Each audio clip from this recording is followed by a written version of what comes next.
the record button. Yes. Thank you. It looks like we might have a few members of the public perhaps. So if anybody's wanting to speak on an item not on the agenda, please make yourself known. Okay, seeing none, we'll move on. We have our commission meeting minutes from our last meeting, October 11th. Do I have a motion for approval or any changes for those minutes?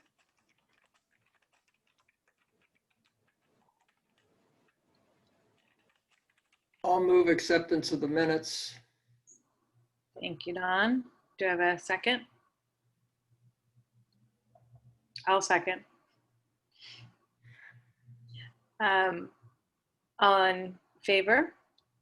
Raise your hand or aye. Aye. Okay, any opposed? All right, thank you. Minutes are approved. Okay, so we can dive right into our informational items, starting with an update on our CAP, which you'll all recall that we had a presentation at our last meeting from consultants, and I hope everybody had an opportunity to listen to the excellent job that staff and the subcommittee did in presenting to the City Council at their study session on the CAP. So that was a really great presentation. So with that, whoever is going to take it away, is that Bruno or? So I'm going to just start and I'll share my screen. I will go through the slides. It'll be all of us little portions. We'll do a summarized version. So let me share here.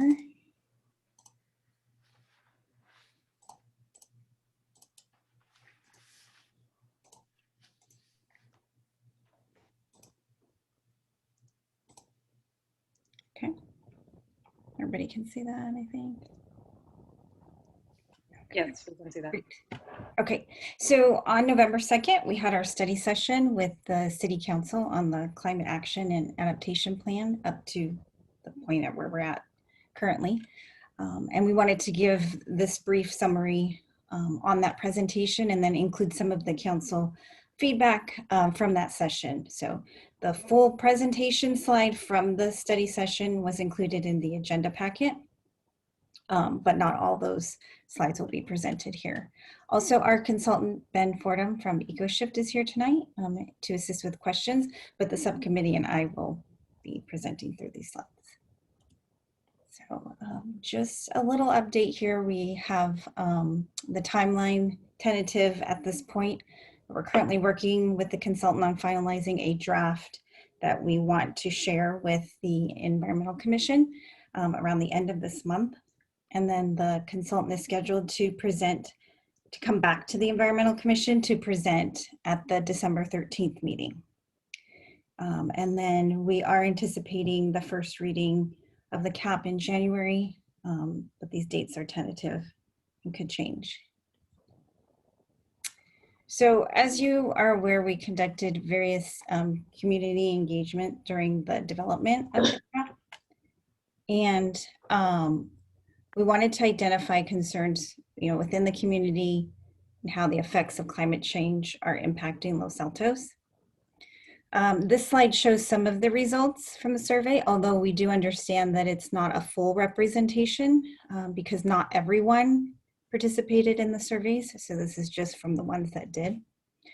From the feedback, we saw that there was 3 top areas of concern with prolonged periods of drought, increased wildfires and blackouts. And then flooding risks increase as well. And that's just due to a combination of some of those events. Results from the survey indicated that 74% were very concerned about climate change. 71% felt that climate change has already had a negative impact on their and their families' health and well-being. And 67% felt that it's important that Los Altos take action to mitigate climate change. It was encouraging to see that 76% felt that they were engaged, informed, and do make regular decisions to reduce their impact on the climate. And as presented to the council, the proposed targets in this CAP are for an 85% reduction in greenhouse gas emissions from 2005 levels by 2030 and carbon neutrality by 2035. So this graph shows future impacts of CAP actions currently in place. So the top block that you see, that light blue, is the business as usual. Obviously very slow as far as reducing greenhouse gas emissions.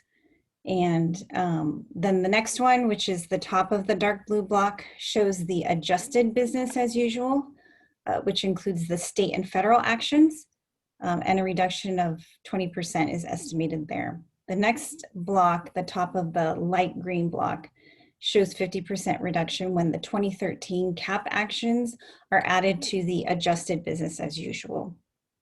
And then the target that I mentioned that's proposed for this CAP is the dark green, which is the carbon neutrality pathway. And so the City Council had set priorities for fiscal year 21-23, and that was to be leaders on environmental sustainability, as you can see there at the bottom. And that goal does drive the effort in developing this plan. We know that it's going to take a collective effort and a big ask, but someone once said it won't be easy, but it will be worth it. And we do think so. So I think now the next slide, I'll turn it over to Bruno. Yeah, thank you, Emiko. So I'm going to go, I'm not going to go over all 5 sectors, but basically this slide shows you, can you hear me? Yes, I thought I was on mute, I'm sorry. Shows you the 5 sectors where we have, where our GHG emissions come from. But I think the 2 most important ones that will be the focus of the plan will be to reduce emissions coming from transportation and energy. When you see it's about 96% of all our GHG emissions. Today I won't be talking about resource conservation or municipal operations. I think you have more information in your packet about these, and also you have slides in the presentation that was given to the council. We have slides on resource conservation and municipal operations, but I'm not going to go over these slides today. And then green community, I believe Rashina is going to talk a little bit about it. Green community, it's all about what we do to green our environment, but also to help us with specifically carbon sequestration. So it has a positive impact actually, rather than the negative impact in that sense. So on to the next slide, I will talk a little bit about transportation. So I think one of the key here with regards to transportation, we kind of know what we have to do. Number one is to reduce our single occupancy vehicle travel. And that actually is something that can be accomplished in many ways, but one is to make the city more walkable and bikeable. And I think the complete streets master plan that's almost finalized as of now includes all the data and all the actions that we want to see to be able to make the city a walkable and bikeable city and reduce our vehicle miles traveled by about 13% through that complete streets master plan. So obviously we want this complete streets master plan to be fully implemented by 2035. With 38 miles of new bike lanes and 10 miles of pedestrian path built. What you see at the end of each action that's on the slide, you see dollar signs and R signs. The dollar signs, the $3 signs means it's pretty expensive. $1 sign, it's not very expensive, obviously. And it's similar for R meaning reduction in GHG emissions. So the more 3 R's means significant reductions, 1 single R less of a reduction, and obviously 2 R's a medium reduction. The other thing that is important to do in order to reduce single occupancy vehicle travel would be to create a pedestrian-friendly downtown and also pedestrian-friendly commercial areas. And what we mean by that is obviously making more space available for pedestrians and bike lanes. And also in addition to that, or in combination with that, also we want to have a new parking management strategy to promote VMT reduction. And what we mean by that is reducing the number of parking spaces in general, and setting new rules and guidelines for parking spaces, but also by making parking spaces specific for electric vehicles, specific for handicapped riders, and also have some drop-off zones. So make it more specific for each parking space so that we enhance not only the use of electric vehicle in the city, but also make it more convenient for people that may have limited mobility. A second goal of reducing single occupancy vehicle would be to promote smart growth strategies. The idea here is to try to build around transit, availability of transit, like the VTA, for example. Another aspect would be also to develop work from home policies and incentives to do that. So try to reduce traffic and commute. Obviously, increasing work from home is going to be very important. We've seen it with COVID-19. We hope that that can be maintained over the next few years, at least maintained over the next few years. And then another option available to us to reduce single occupancy vehicle travel would be to develop an electric shuttle service and also have an e-bike, e-scooter program available in the city. And finally, try to expand clean transit service, for example, trying to work with the VTA so that the buses that cross Los Altos are electric buses and not gas buses. Next one, please. And then the second big strategy with regards to transportation would be to electrify transportation for what's left of, or what will be needed to continue. I mean, some people will still need to use their vehicle to go from one place to another and won't necessarily be able to use the alternatives that we want to put together. So it's going to be very important to electrify transportation and accelerate EV adoption. Our target is to have 60% of EVs in Los Altos by 2035. How are we going to do that? We're going to increase awareness of EV resources and incentive programs. We want also to actively promote EV adoptions and require dedicated EV parking spaces, as I mentioned before, in commercial areas and in the downtown. How do we increase awareness of EV resources and incentive programs? Well, there are different things we can do, partnership with local dealerships, potentially to look at incentives options. Another way we could do is to have an EV fair that could be at the community center, for example, a yearly EV fair where we would invite local EV owners to participate as well as local dealership. A second goal will be to, in the idea of increasing the adoption of EVs, would be to install community-wide EV supply equipment. And there are two types of EV supply equipment that we have. We have the level 2 chargers that are available at home in residential homes or in multifamily homes or in commercial buildings. And the other one is the DC fast charging station. The idea here is to have DC fast charging stations in key commercial areas, for example, obviously downtown, but other areas like Foothill Crossing, like Loyola Corners, and so on. And then with regards to level 2 EV charging stations in commercial and multifamily areas and residential areas, that can be done through the reach codes like we did it last year. Next slide, please. With regards to energy, there are several aspects of reducing our energy use, but also the type of energy we use. First, reducing our energy consumption can be done by increasing the efficiency in residential and commercial building, not just the new one, but most importantly, the building that exists today.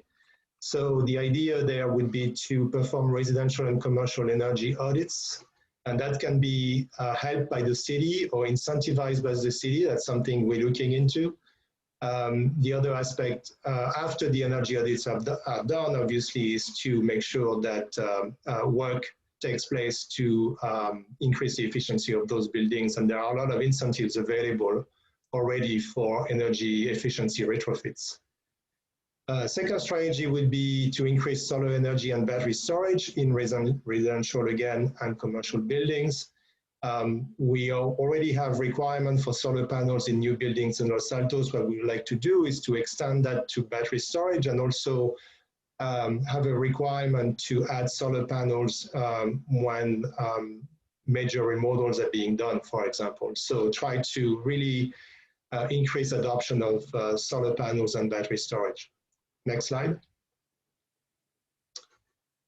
And then the building, with regards to facilitating building decarbonization, obviously we would like to require through, again, new REACH codes to have not just all new buildings being all electric like it is, as it is right now, but also include major retrofits, and by adopting REACH codes that are very similar for major retrofits to the REACH codes we have already now for new buildings. The next step also is to increase fuel switching in existing buildings.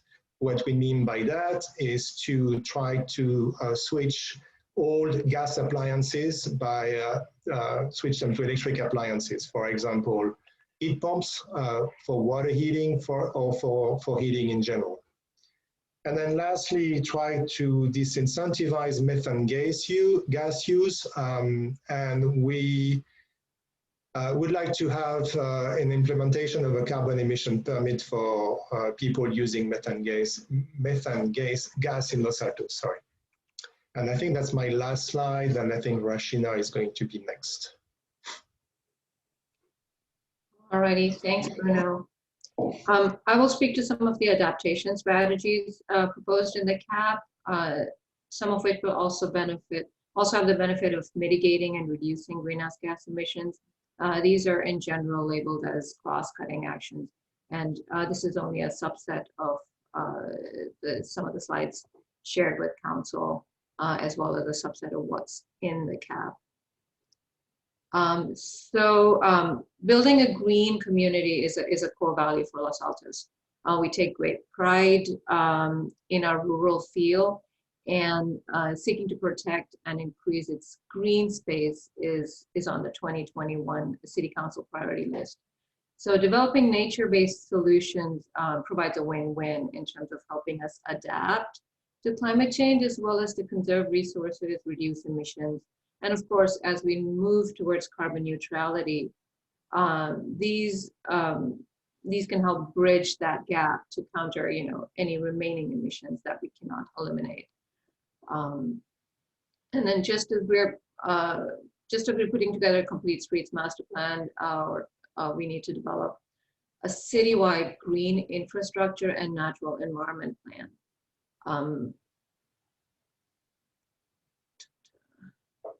Sorry, I just lost my slides here for a second. Yeah, so water resilience is of major importance here. Water is a precious resource, and quite literally, it's the basis of life on this planet. So the city needs to do much more to protect and conserve it. We need to embrace the goals of the California Water Action Plan and the California Water Resilience Portfolio, and much more that might be coming down the line from the state, and based on extended droughts that we might see ongoing. This does not mean that we have to stop washing our clothes or give up, the trees and gardens that we love so much. We just need to build up expertise and guidelines for creating water efficient buildings, landscapes, and implement water recycling and natural water harvesting systems. There are many steps the city and residents can take. CalWater already offers rebates for water efficient plumbing, lawn replacements. The city could bolster those rebates and update our building codes to require water efficient plumbing, ban sprinklers for new construction, incentivize the switch from grass lawns to drought tolerant gardens. So from a water guzzling green to a drought tolerant green, not brown.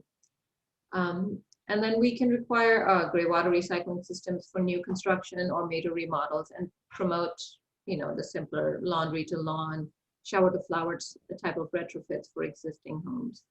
Natural water harvesting systems could be as simple as, rain barrels that, we could all add into our water spouts.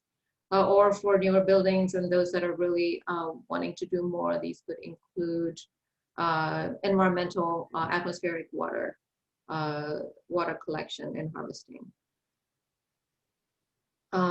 Expanding our natural environment is beneficial also in many ways. We can maintain, wait, did I already go over this? I'm sorry, I'm losing my slides here, so let me know if I went back and repeated something. So expanding our natural environment is beneficial in many, many ways. We can maintain and enhance the rural feel of our town, promote a sense of community pride and well-being, reduce heat island effect, from the asphalt and the concrete buildings, and support the move towards a bikeable, walkable city by providing shade. The tree canopy also filters dust and pollutants, improves soil health, water retention, in addition, of course, sequestering carbon. So we need to develop a bold plan to enhance our natural environment that includes increasing the urban tree canopy, expanding and enhancing green wilderness, natural habitat and park areas, as well as we can pilot like innovative microcarbon farming strategies to sequester carbon. These don't necessarily have to convert, large tracts of land to forest, but we can do this in small piecemeal ways that has multiple added benefits as well. Next slide, please, Nico. And I'll try not to lose myself here. All right, so as we do whatever we can, everything to mitigate the risks, so we still need to adapt to the warming world. We need to understand and reduce the physical risks to our community. The two biggest risks we face are flood and heat, although we also are not immune to fire, which the final plan will include in more detail as well. Now we've seen extended drought, but we've also seen intense rainfall like we did a few weeks ago. And then studies have shown, and the data that we've collected has shown that even though we may not see increasing rainfall, the rainfall we do get will be collapsed, will come down in much more concentrated bits. So we need to prepare for the risk of flooding. We can do this by reducing stormwater runoff, managing floodplains, and then the 4 creeks that flow through our city on their way to the bay. We work with Valley Water to keep those creeks healthy, restore riparian ecosystems, and manage the flow through the land to the creeks to prevent floods and also to raise the water table. We can reduce heat risk by implementing passive cooling strategies like enacting high albedo reflectivity standards for roofs and ground level surfaces, as well as asphalt or roads. We can encourage green roofs or living roofs. We can encourage shade trees and awnings to provide alternate cooling strategies, so not everything's relying on HVAC to cool our homes. Next slide, please. All right, and then building an intrinsically resilient community is the cornerstone of adaptation. So we need to educate and protect the residents of Los Altos, establish resilience hubs that could shelter up to 10% of our population. These resilience hubs should have energy storage, clean water, emergency food and medical supplies, in addition to community spaces for children and pets. So, we can shelter if we need to. We should identify and upgrade existing buildings, including libraries, schools, community centers, and construct new facilities where needed. There's a lot of money, hopefully, or some money coming down from both the state and federal packages for building resilience through our communities. We need to protect our most vulnerable community members, including our seniors, the differently abled folks, children, low-income residents, and we should plan to engage them as well as the caregivers that are responsible for helping them out. So we need to also provide for training for the caregivers. As a city, we need to improve climate literacy and risk education and understanding. And we should update our community emergency response procedures to include these growing climate hazards.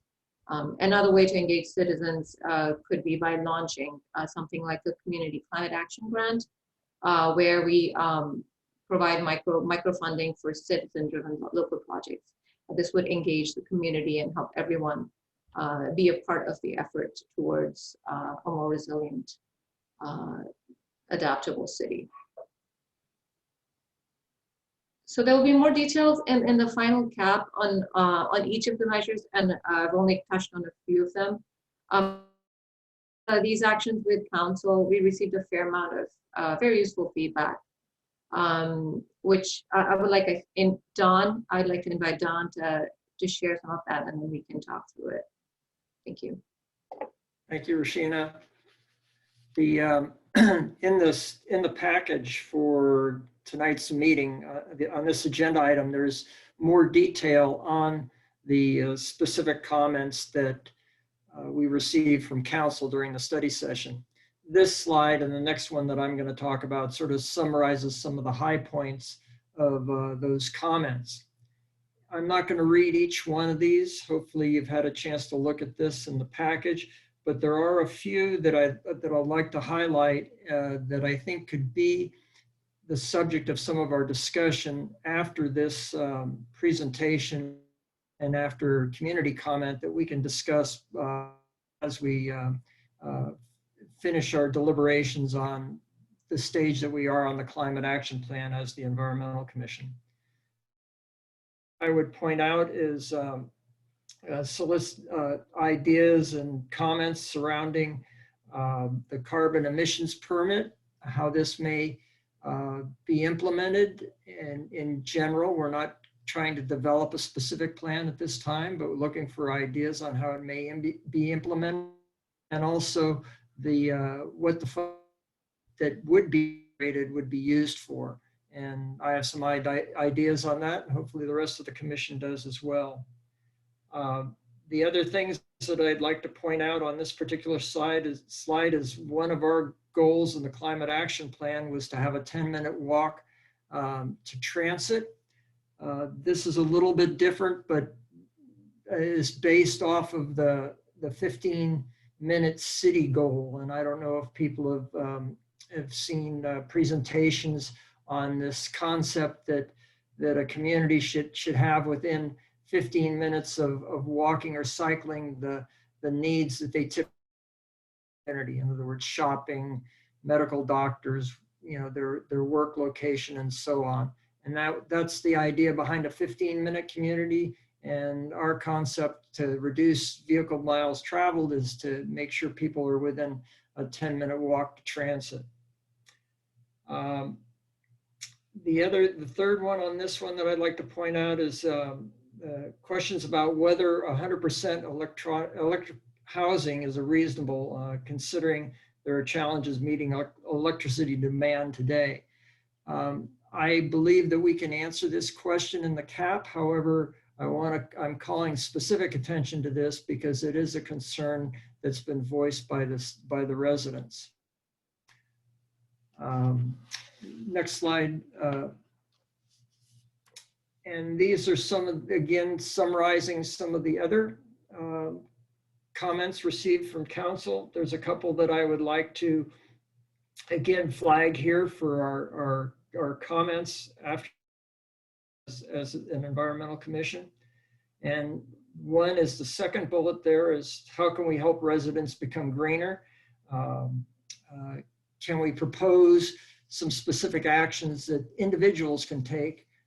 Because quite often the planet itself, the residents can feel that, well, they're not really empowered to make a change there, it has to be through legislation or ordinance or forces and beyond their control. So some ideas on the second bullet would be good. And also the last bullet, I know there's a few members that were members of the Environmental Commission at the time that the original cap was just getting started, or was just adopted, or also just at the first couple of reviews of how it was doing, and what lessons have we learned since implementation of the 2013 cap. That, I'll close it out and maybe give it back to Laura or Amico or any of the other committees if they have committee members, if they have any comments that they want to raise or questions.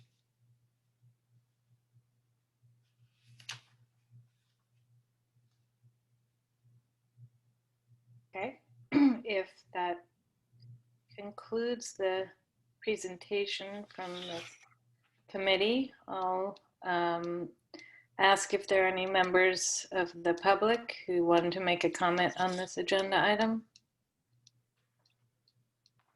Okay, Mr. Hedden, please go ahead. Good evening, commissioners. Gary Hedden, resident. I'm speaking for myself. Thank you for the presentation. I'm still looking for the specifics that will allow us to achieve this. I don't see the specifics. I don't see the quantities involved here that would, that's my sort of high level first remark, but I think it's too complicated. There are too many parts to this.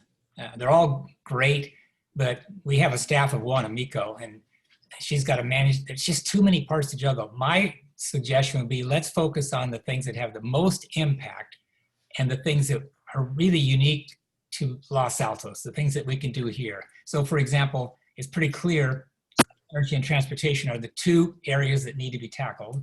And in transportation, this is really being led by the state and federal. That we're going to have EV cars. Okay, that's going to happen. That's all they're going to be building by 2035. So we can take a lesser role there. And in fact, in some ways, that means bicycling isn't as important. I know I'm shocking myself to say that, but once everybody's driving EVs, then the cars aren't producing the GHGs.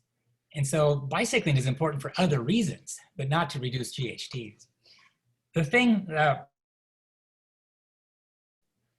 the building sector, the energy that's consumed in that area. And the first thing I would recommend, and so I really would like you to just focus on maybe 2 or 3 priorities, seriously, and the rest of the stuff will come along as it can. First, do an energy audit of everybody's home. This is something that Steve Schmidt has demonstrated with home energy analytics. He can find wasteful uses of energy and cut your energy use. That's the easiest, and that's minimal cost to the city. So there you have something that can be done by everybody and be successful. Secondly, in the building sector again, we have to get residential fuel switching to heat pump, water, and space heating. We just have to do that. And we saw at last week's Silicon Valley Clean Energy Grid webinar. This was sponsored by the League of Women Voters Climate Action Team. And I know some of the commissioners were at that webinar. They talked about that. Cost to do this home conversion to heat pump heating. And the answer was $20,000 to $40,000.